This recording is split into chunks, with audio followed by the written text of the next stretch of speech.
Imagine this. You are 19 years old. You drop out of university, and 10 years later, you are worth $9 billion. Everyone calls you a genius. They compare you to Steve Jobs. You are on the cover of magazines. Presidents and generals want to meet you. Your company promises to change medicine forever. But there is one problem. Everything is a lie. This is the story of Elizabeth Holmes. The woman who fooled Silicon Valley. The woman who fooled investors. The woman who fooled the world. She promised a machine that could test your blood with just one drop. No more needles, no more pain.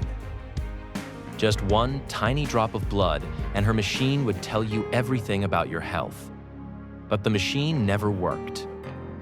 And when the truth came out, her billion-dollar company disappeared in months.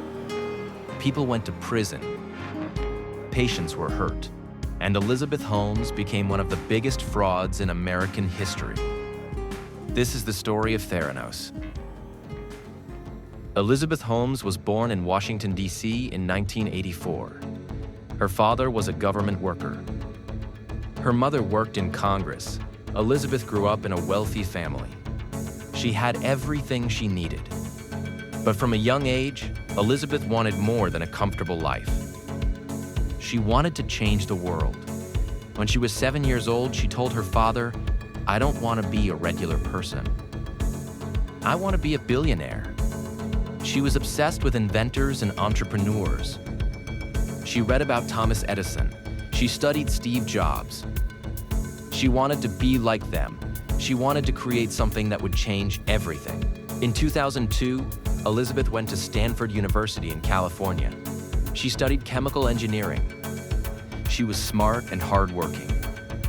But after just 2 years, she made a shocking decision. She dropped out. Why? Because she had an idea. Elizabeth wanted to create a new way to test blood. Traditional blood tests were slow, expensive, and painful. You needed large amounts of blood. You needed to go to a hospital or clinic. The results took days. Elizabeth wanted to change all of that. She imagined a small machine, a machine that could test your blood with just 1 or 2 drops, a machine that could give you results in minutes, a machine that everyone could afford. She called her company Theranos. The name came from 2 words, therapy and diagnosis. She was 19 years old, and she believed she could revolutionize medicine. At first, nobody believed in Elizabeth. She was a teenager with no degree. She had no medical background. She had no experience running a company. Why would anyone give her money? But Elizabeth was different. She was confident. She was charming. And she knew how to tell a story. She dressed in black turtlenecks, just like Steve Jobs. She spoke in a deep voice that made her sound serious and important. She told investors that Theranos would save millions of lives. She said the technology was already working, and people believed her. By 2004, she had raised $6 million. Big investors were putting money into Theranos. They trusted her vision. They trusted her story. Over the next 10 years, Elizabeth raised more than $700 million. Theranos became one of the hottest companies in Silicon Valley. The company was valued at $9 billion. Elizabeth owned half of the company. That made her worth $4.5 billion on paper. She became the youngest self-made female billionaire in America. She was on the cover of Fortune magazine, Forbes, and Time. People called her the next Steve Jobs. Theranos made deals with big pharmacy chains like Walgreens. Patients could walk into a Walgreens, give a tiny drop of blood, and get their test results quickly. Elizabeth was famous. She was powerful. She had everything. But there was a secret. A terrible secret that nobody knew. The Theranos machines did not work. Elizabeth had promised investors that her technology was revolutionary. She said 1 drop of blood could run hundreds of tests. She She said the results were fast and accurate, but it was all fake.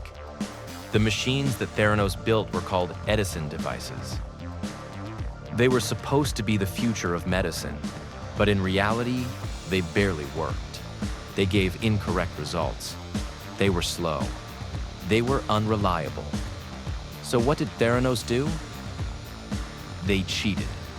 Instead of using their own machines, Theranos secretly used traditional blood testing machines from other companies. They modified these machines to work with smaller blood samples, but even then, the results were often wrong. Theranos ran very few tests on their own Edison machines. Most tests were done on regular equipment. But they lied to everyone. They lied to investors. They lied to partners like Walgreens. They lied to patients. Employees inside Theranos knew the truth. Many of them were scientists and engineers. They tried to speak up. They said the technology was not ready. They said the results were dangerous, but Elizabeth did not listen. If employees complained, they were fired. If they asked too many questions, they were threatened with lawsuits. Elizabeth created a culture of fear inside Theranos. Nobody could question her. Nobody could speak the truth. And the lie continued for years. Patients were getting wrong test results. Some people thought they were sick when they were healthy. Others thought they were healthy when they were sick. Lives were being affected. Lives were in danger. But Elizabeth kept smiling. She kept giving speeches. She kept raising money until one person decided to investigate. In 2015, a journalist named John Carreyrou started asking questions. Carreyrou worked for the Wall Street Journal.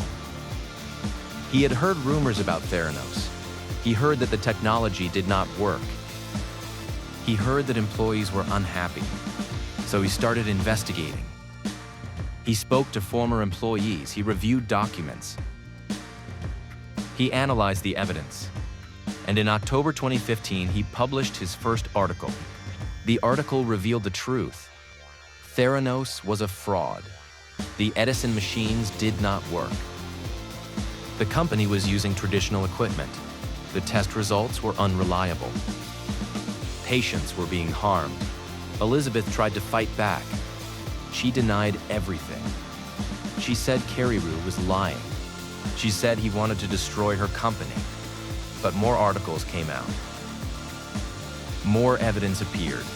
More employees started talking. The truth was impossible to hide. In 2016, federal regulators investigated Theranos. They found serious problems. They banned Elizabeth from running a blood testing company for 2 years. Partners like Walgreens ended their deals with Theranos. Investors demanded their money back. The company's value dropped from $9 billion to zero. Theranos shut down in 2018. But the story was not over. In 2018, Elizabeth Holmes was charged with criminal fraud. Prosecutors said she lied to investors. She lied to patients. She stole hundreds of millions of dollars. Her trial began in 2021. It lasted for months. The world watched as the next Steve Jobs sat in a courtroom facing justice. In January 2022, Elizabeth Holmes was found guilty on 4 counts of fraud. In November 2022, she was sentenced to 11 years in federal prison. The false Steve Jobs was going to jail. The Theranos story is a warning. It shows us how dangerous lies can be. Elizabeth Holmes was not just lying to investors. She was lying to sick people. She was lying to patients who trusted her technology with their health. Some people ask, why did so many smart people believe her? Why did investors give her hundreds of millions of dollars? The answer is simple. They wanted to believe. Elizabeth told a beautiful story. She promised a better future. She had charisma and confidence. And in Silicon Valley, everyone wants to find the next big thing. Everyone wants to invest in the next Steve Jobs or the next Mark Zuckerberg. But believing is not enough. You must verify. you must ask questions. You must demand proof. Elizabeth Holmes is now in prison. She will spend the next decade behind bars. Her company is gone. Her reputation is destroyed. But the lessons from Theranos will last forever. Never trust a story without evidence. Never invest in a dream without proof. And never, ever believe someone just because they dress like Steve Jobs. If you enjoyed this story, hit the like button and subscribe to Capital Sins. We cover the biggest business failures and frauds in history. What should we cover next? Leave your suggestions in the comments below. Thanks for watching. And remember, not every genius is real.